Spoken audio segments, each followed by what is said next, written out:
కాకినాడ జిల్లా ప్రత్తిపాడులో జాతీయ రహదారిని ఆనుకుని వివేకానంద కొండపై దాతల సహకారంతో నూతనంగా నిర్మితమవుతున్న ఆంధ్ర భద్రాద్రి తూలగిరి క్షేత్ర శ్రీ సీతారామచంద్ర స్వామి దేవస్థాన నిర్మాణ పనులు శరవేగంగా జరుగుతున్నాయి.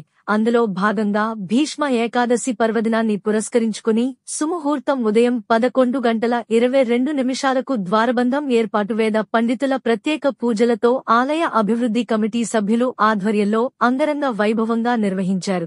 ఈ కార్యక్రమానికి వ్యవస్థాపక అధ్యక్షులు రామకోటి సుబ్బారావు ముఖ్య అతిథులుగా విచ్చేసి నిర్మాణపు పనులు పరిశీలించి నిర్మాణంలో సహకరిస్తున్న పలువురిని శాలువాలు కప్పి సన్మానించారు.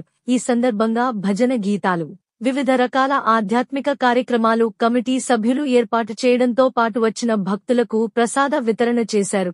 ఈ కార్యక్రమంలో పలువురు మాట్లాడుతూ ఈ ఆంధ్ర భద్రాద్రి క్షేత్ర నిర్మాణంలో హిందూ బంధువులందరూ భాగస్వాములు అవ్వాలని కోరారు. ఈ కార్యక్రమంలో రామ సేవకులు చాట్ల పుష్పారెడ్డి, అనంతపల్లి శ్రీను, సరళ దంపతులు, గోగుల వెంకటేశ్వరరావు, పత్రి రమణ, రెడ్నం రాజా, నాగాంజనేయులు, అందే చిట్టికొండ, జువ్వల చిన్నబాబు, జయలక్ష్మి తదితరులు పాల్గొన్నారు.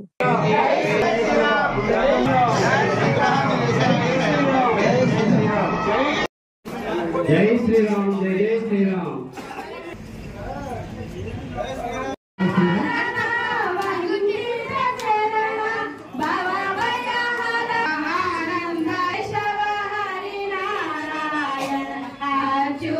అంటే ముఖ్య కారకులు శ్రీరామనామ క్షేత్ర అధిపతినే అటువంటి గల్లా సుబ్బారావు గారు. శ్రీరామ జయ రామ జయ జయ రామ, శ్రీరామ జయ రామ జయ శ్రీరామ.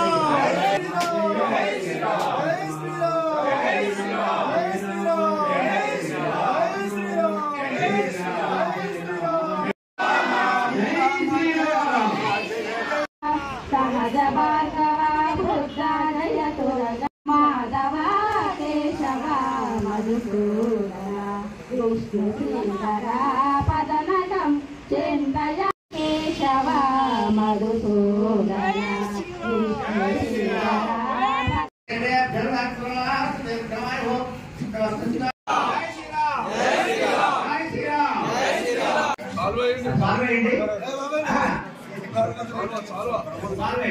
జై శ్రీరామ్.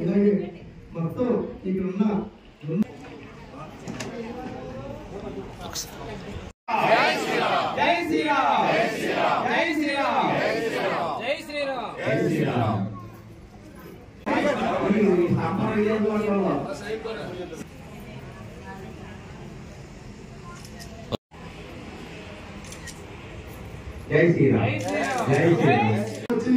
వారంగా చుట్టాల బంధువుల నుంచి చాలా డబ్బు తెచ్చి గుడి నిర్మాణం ఏడవడం కూడా కారణం ఆయన వాళ్ళే.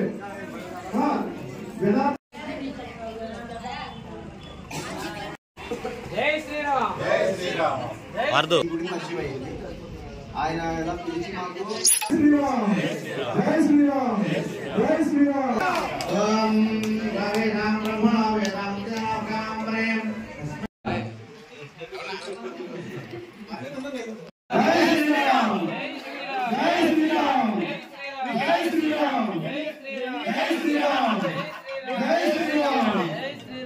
సంకల్పించాం. ఆ సంకల్పించిన క్షణం నుంచి కూడా నిర్విరామంగా ఇక్కడ పని జరుగుతోంది. ఆ పని జరగటంలో ఒక ఆలయాన్ని నిర్మించడం అంటే మాటలు కాదు, ఎంతో శ్రమించాలి, పట్టుదల ఉండాలి, అవిరళ కృషి ఉండాలి, సంకల్పం ఉండాలి, వజ్ర సంకల్పం ఉండాలి. రాత్రులుగా పగలనుగా ఎండలుగా వానలుగా శ్రమించే గుణం ఉండాలి, సేవాభావం ఉండాలి. అటువంటి సేవాభావం మెంతుగా ఉన్నటువంటి ముఖ్యంగా పుష్పారెడ్డి గారిని నేను ఎన్నో రకాలుగా అభినందిస్తున్నాను. ఎందుకంటే ఎవరున్నా లేకపోయినా, కమిటీ సభ్యులు ఉన్నా లేకపోయినా, నేనున్నా లేకపోయినా ఆయన సంకల్పం అంతటి గొప్పది, అంతటి గొప్ప సంకల్పం. ఆ రాములవారి అనుగ్రహం ఆయనకు, వారి కుటుంబ సభ్యులకి, ఇంకా ఉత్తరోత్తర గతంలో ఎన్నో వాళ్ళ పూర్వం పితృ దేవతలకు అలాగే భవిష్యత్ తరాలకు కూడా ఆ రామచంద్ర స్వామి అనుగ్రహం నిండుగా ఉంటుందని నేను హృదయపూర్తిగా మనస్ఫూర్తిగా భావిస్తున్నాను, ప్రార్థిస్తున్నాను. కాకపోతే